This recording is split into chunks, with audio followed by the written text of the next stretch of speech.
Action. Assalamualaikum warahmatullahi wabarakatuh. Hai guys, welcome back to my channel. Lu pernah nggak sih men, entah baca di sosmed atau nonton kayak cuplikan short video sighting gitu tentang penampakan makhluk-makhluk aneh, makhluk-makhluk mitologi kayak gitu. Contohnya mermaid atau putri duyung. Pernah nggak sih lo kepikiran akan keberadaan makhluk-makhluk kayak gini? Ada nggak sih sebenarnya? Kalaupun beneran ada, gimana sebenarnya bentuknya? Gimana sifat-sifat mereka? Gimana kehidupan mereka? Seberapa cantikkah mereka? Dan gimana kalau yang kasih info tentang keberadaannya itu nggak sekedar halu, nggak sekedar dengar cerita dari orang-orang doang, but mereka yakin banget karena udah pernah ngelihat putri duyung secara langsung, penampakan dari makhluk ini. Dari kecil kita udah ngeh banget kan sama istilah mermaid atau putri duyung. Kayaknya anak kecil kalau lo tanya juga pada ngerti lah. Nah gue pikir dari mana sebenarnya mindset putri duyung ini muncul sejak zaman dulu? Kalau nggak dari kejadian yang mungkin aja dialamin atau dijumpain sama seseorang. Nah putri duyung ini termasuk hewan mitologis atau bisa disebut makhluk mitologi yang punya bentuk setengah badan manusia dan setengahnya lagi ikan. Biasanya di benak kita karena kebanyakan nonton kartun atau nonton komik kali ya, itu ngegambarin putri duyung itu dengan wajah yang cantik, rambutnya yang panjang, punya sirip ekor layaknya ikan, baik hati, rajin menabung, baperan, suka sedih kan dia. Wallahu alam, berita yang paling tua tentang asal muasal putri duyung ini men, itu dari Asiria kuno. Yang katanya seorang dewi bernama Atargatis yang mengubah wujudnya menjadi seorang putri duyung karena malu telah membunuh kekasihnya tanpa disengaja. Abis ngebunuh terus Hensin jadi putri duyung.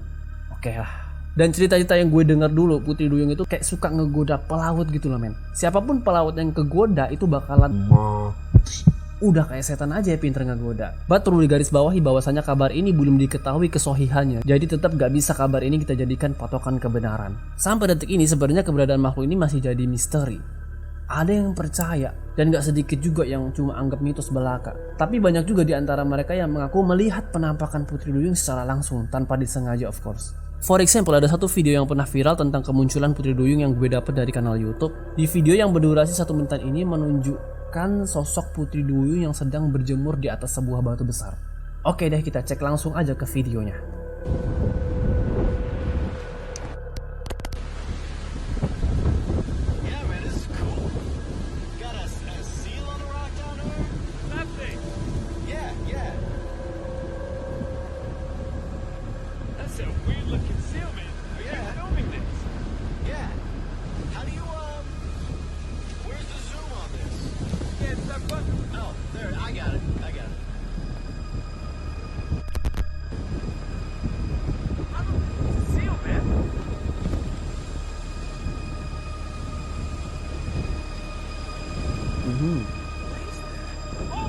Oke.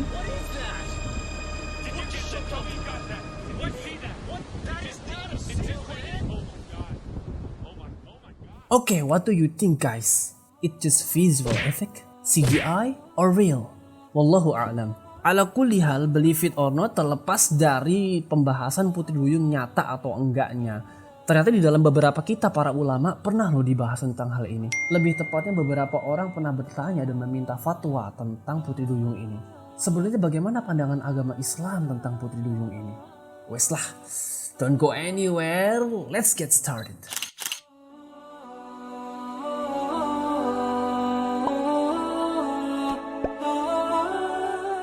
Disclaimer ya guys, di video kali ini gue nggak bermaksud mengklaim bahwa sosok putri duyung itu sebenarnya ada atau enggak. Di sini gue cuma mau bahas bahwasanya pembahasan tentang putri duyung itu udah ada sejak dulu dan tercatat rapi di kitab-kitab para ulama. Kayak contohnya disebutkan dalam kitab Hayah al-Hayawan karya Syekh Kamaluddin Muhammad bin Musa ad-Darimi, seorang ulama Mesir bermadzhab Syafi'i. Kitab ini memuat tentang berbagai macam jenis hewan yang ada di muka bumi ini, termasuk jenis hewan yang udah punah dan belum diketahui kembali keberadaannya. Dalam kitab Hayah al-Hayawan jilid 1 halaman 40 dijelaskan, manusia laut adalah hewan yang menyerupai manusia tapi dia memiliki ekor. Al-Khuzwaini berkata, ada seseorang yang datang membawa hewan ini di zaman kami dengan bentuk yang telah kami sebutkan. Dan disebutkan sesungguhnya di Laut Syam di beberapa waktu ada hewan yang bentuknya menyerupai manusia dan memiliki jenggot yang putih. Mereka menamainya dengan Syekhul Bahr. Jika dia dilihat oleh manusia, maka mereka akan senang. Mengenai fisik, ceritanya putri duyung ini merupakan hewan yang mirip dengan wanita. Hal ini dijelaskan dalam kitab Hasyiah Al-Bujairimi, jilid 4,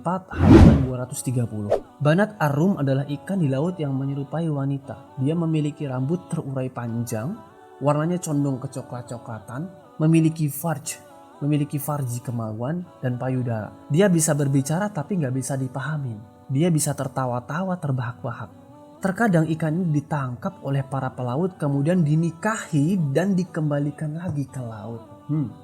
Di dalam kitab ini juga disebutkan Ar-Rawiyani Asy-Syafi'i meminta sumpah dari nelayan yang mendapatkan putri duyung untuk tidak pernah menyetubuhinya, men. Kitab Ajwibah Az-Zarqani, kitab dari Syekh Az-Zarqani, yakni kitab-kitab yang memuat fatwa-fatwa beliau. Beliau rahimahullah pernah ditanya, peri laut termasuk dari kalangan hewan, maka nggak boleh menikahinya. Dan jika disetubuhi, maka pelakunya harus dihukum ta'dib atau ta'dzir. Dan peri laut pada hari kiamat akan menjadi debu seperti hewan-hewan lainnya.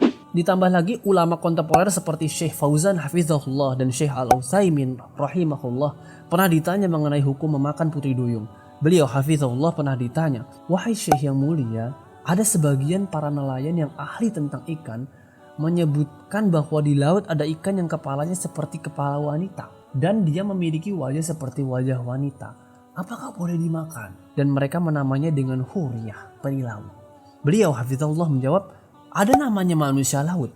Ada ikan yang memiliki bentuk seperti manusia yang mereka namai dengan manusia laut. Setiap hewan laut yang diburu maka boleh dimakan walau dia berbentuk seorang lelaki atau wanita. Nah, Syekh Utsaimin pernah ditanya tentang hukum memakan makhluk seperti ini dan beliau berfatwa akan bolehnya memakan hewan laut ini dengan berdalil dari hadis Nabi bahwa laut itu suci dan halal makhluk di dalamnya. Ala kulli hal, terlepas dengan bukti-bukti foto dan video penampakan putri duyung yang beredar, kecuali keberadaannya belum bisa dibuktiin secara alamiah. Secara ilmiah. Dan National Ocean Service Amerika Serikat menyatakan bahwa bukti otentik keberadaan putri duyung itu nggak pernah ditemuin, men. Oke guys, itu dia pandangan para ulama Islam tentang keberadaan putri duyung. Dan di sini gue nggak maksa kalian untuk percaya atau enggak tentang entitas makhluk ini. Itu semua kembali kepada diri kalian masing-masing ya. So, what's your conclusion guys? Gimana menurut pendapat kalian? Komen di bawah ya. Wallahu a'lam bishawab, keberadaannya sudah dibahas dalam kitab-kitab fikih. Kalau gue sih yakin ya mungkin aja ada, tapi kalaupun ada itu udah jarang terlihat di zaman ini karena kemungkinan udah punah atau mungkin hampir punah. Jazakumullahu khairan udah mampir di channel yang gak seberapa ini. Thank you and stay tune terus di channel gue karena gue akan upload video-video menarik lainnya insya Allah. Barakallahu fikum and bye bye.